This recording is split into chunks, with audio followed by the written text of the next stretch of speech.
Okay, so welcome back. You may have noticed that I've changed directions. My bum is now next to the couch.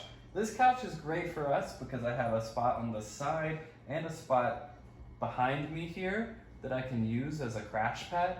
If you don't have a couch built like this, it's okay. You can just turn your hips this direction. This is the way that's not the safest way to come down. So this will be your emergency exit. In our case, we have two. You can also put pillows or cushions on either side of you if you really want to be, extra safe about this. Love sacks work great. There we go. Yeah.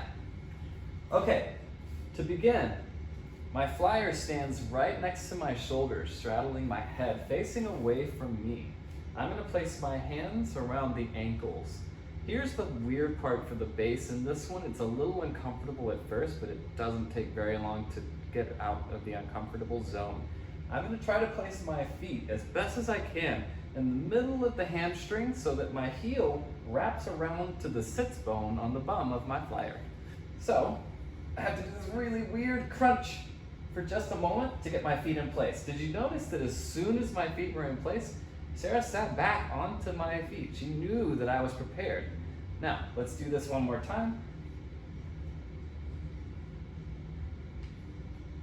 I absorb as best as I can. This is a very strange, awkward position for me to hold. So, I'm gonna lift my flyer into that comfortable position that I mentioned earlier where I create a box, right?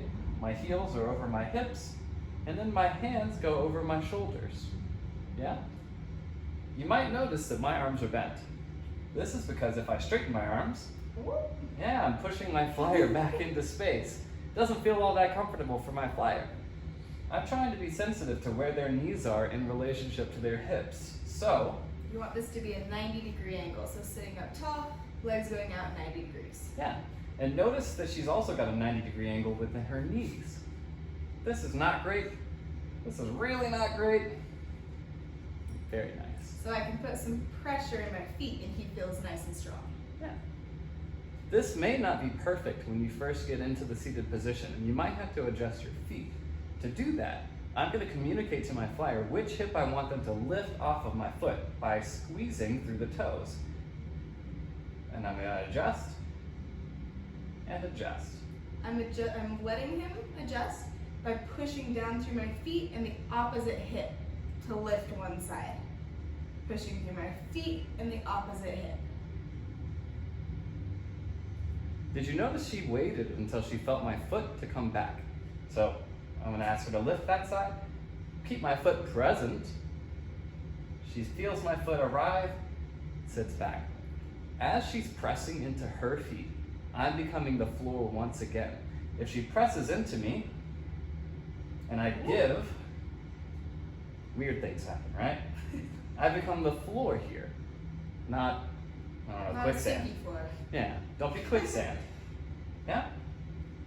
So this is another thing we can practice with our points of contact. Let's try it with hands. I'm going to give gas pedal into this leg, release the hand. Gas pedal into this foot, release the hand. If I provide gas pedal into both feet, and she feels that, she can lean back, she can even lean forward, she can play with her range here, yeah? And my job is to stay solid. If you're a brand new bass, this may feel a little wiggly, and that's okay. We probably don't want to play with the flyer's position so much if the basses are wiggly here. Yeah. Yeah? To come down, I'm going to place hands on the back of the ankles once more, remembering to let go as we reach the floor, guiding my flyer's feet right back next to my head. As soon as the feet touch the floor, I assist and spot through my feet all the way to standing with the flyer, remembering to let go. If you push through the feet and you hold with the hands, the flyer's gonna fall. So, let's practice entering and exiting. Ankles, weird position, but not for long. Transfer, transfer, good. While we're here, we can actually practice a squat as the base. I'm I'm staying totally still and giving him tension in my body. Notice once more that my knees go to the outside of my chest, not to the inside. Boom. My sacrum should stay connected to the floor throughout this motion. It's okay if you don't go quite as deep into the squat as I am. Just go to where it feels safe for your body. Your sacrum is the very lowest part of your back. Those two bones that can feel a little bit hard on the ground. Yeah, so if the sacrum, as Sarah just mentioned, comes off of the floor, as mine is right now, it feels very crunchy in the back, uncomfortable. Not great for longevity and acro. Taking hands back to the ankles, placing feet on the floor next to the head, assisting up through the feet, and remembering to let go. Now, let's show one time what it would look like if you do not bring your flyer's feet to your shoulders.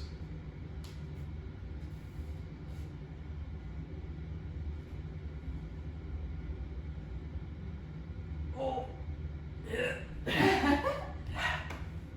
That was hard. That was really hard. That's too hard. Let's not Too do that hard. again. Don't do that. Yeah? Okay. Practice that, let's say 10 times coming in and out. If you'd like, you can do up to 10 to 20 reps of the squats. Practice safely.